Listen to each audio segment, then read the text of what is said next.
자, 판다스 배열. 앞에 있는 넘파이까지는 그냥 그러려니 하고 그냥 우리가 하시면 되는데 요거는 중요합니다.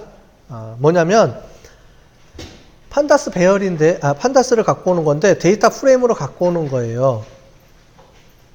여러분들 이거 열심히 쳐봐야 작동 안 합니다. 작동 안 해요. 왜요? 데이터가 없잖아요. 자, 그래서 자, 다운로드 폴더에 가면 다운로드 받은 파일이 있죠? 자, 여기까지 다 찾으셨어요? 자, 그럼 얘를 카피해서 어디다가 보내놓는다고요? 다 까먹었죠? 지난주에 한 개. C 밑에 사용자 있죠? 사용자 밑에 컴퓨터 번호 있을 거예요, 우리는. 컴퓨터 번호 밑에 아나콘다 3 밑에 언더바 PML 그 밑에 보면은 챕터 2 있죠? 여기다 집어넣어 주면 됩니다. 요렇게.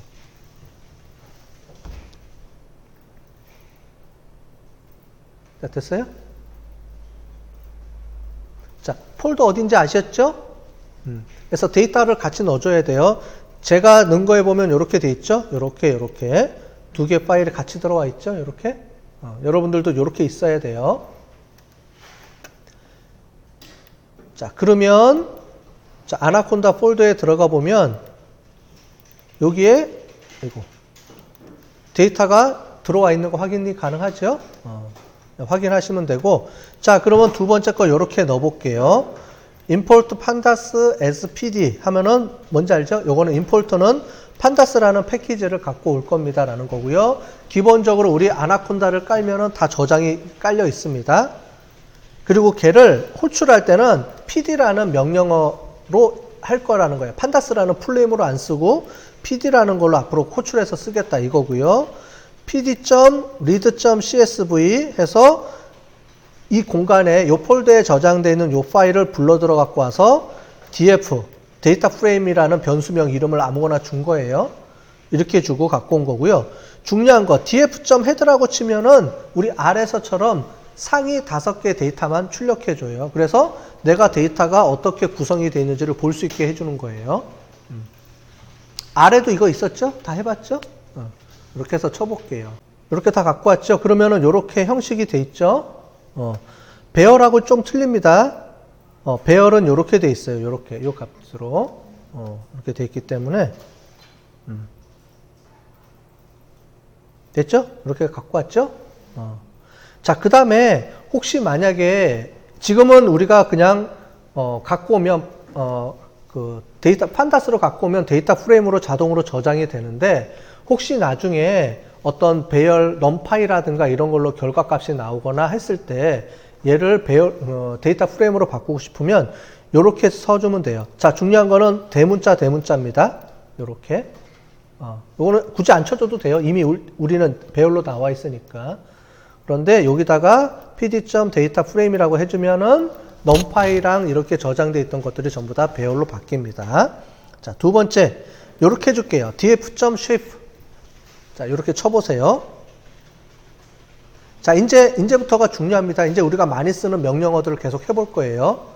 왜냐하면 우리는 모든 데이터들을 다 데이터 프레임으로 갖고 올 거기 때문에. 첫 번째가,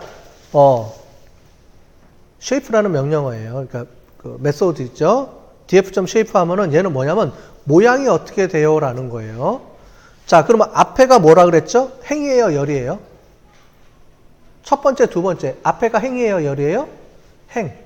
뒤에가 열. 무슨 말이에요? 50개의 데이터로 이루어졌고요. 그 다음에 전체 변수는 총 몇 개예요? 4개의 변수, 4개의 열로 이루어졌다. 맞죠?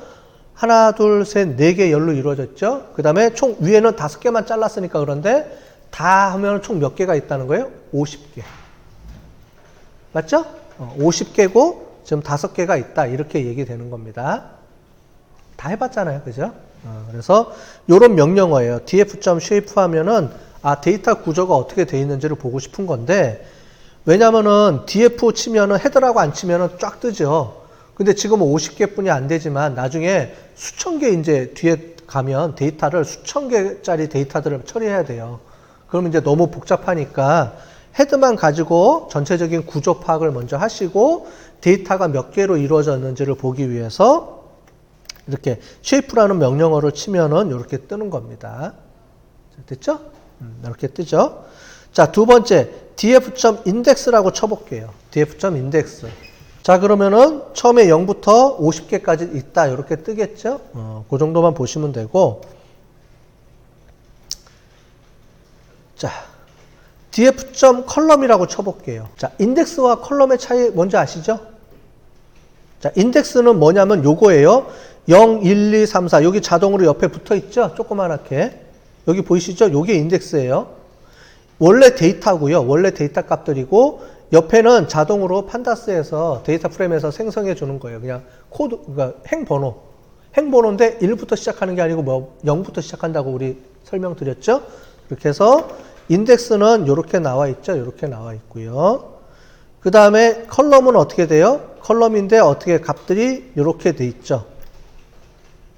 그래서 요거 많이 쓸 겁니다, 앞으로.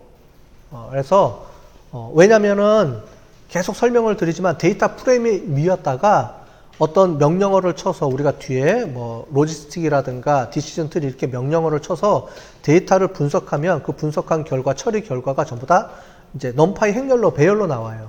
그럼 그걸 다시 바꿔주고 막 할 때 이런 개념들이 많이 필요합니다. 나중에 우리가 다음 주부터 해볼 거예요. 하나씩 해볼 텐데 이런 게 있다라고만 아시면 되겠습니다. 그래서 인덱스와 컬럼인데 인덱스는 행번호고요. 행번호는 자동으로 붙였기 때문에 0부터 쭉 나와 있고 뒤에 컬럼은 열 이름입니다. 요거죠. 여기 ID 요거 총 4개 요게 자동으로 이렇게 갖고 오는 겁니다.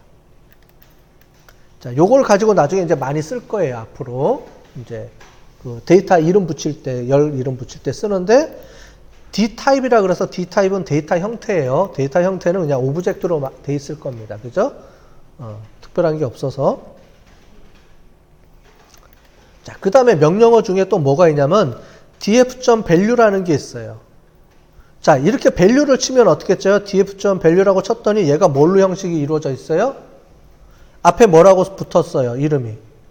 array죠? 얘가 무슨 형식이냐면 numpy array 형식으로 돼 있다는 겁니다. 얘가 행렬로 이루어졌다는 거예요. 이렇게.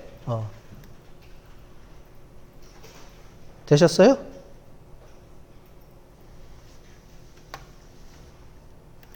자, 만약에 우리가 어떤 분석을 해서 결과가 이렇게 나왔으면 얘를 다시 데이터 프레임으로 변환하려고 그러면 어떻게 하면 되겠어요? 해볼까요, 한번? 자, 얘를 하지 맙시다. 우리 다음에 계속 할 거니까 다음에 실제로 분석해서 나온 결과 가지고 해볼게요. 이렇게 해서 value는 요 값만 갖고 오는 거예요. 자, 인덱스는 행번호. 얘는 근데 자동으로 순차적으로 번호가 붙어 있다. 그런데 0부터 시작한다. 이렇게 보시면 되고, 컬럼이라고 하면은 컬럼 이름을 쭉 계속 그것만 싹 뽑아서 저장해 둔다. value는 그 값만 있다. 이렇게 해서 세 가지로 구분이 될 수 있다는 거죠. 그죠? 인덱스, 그 다음에 컬럼, value.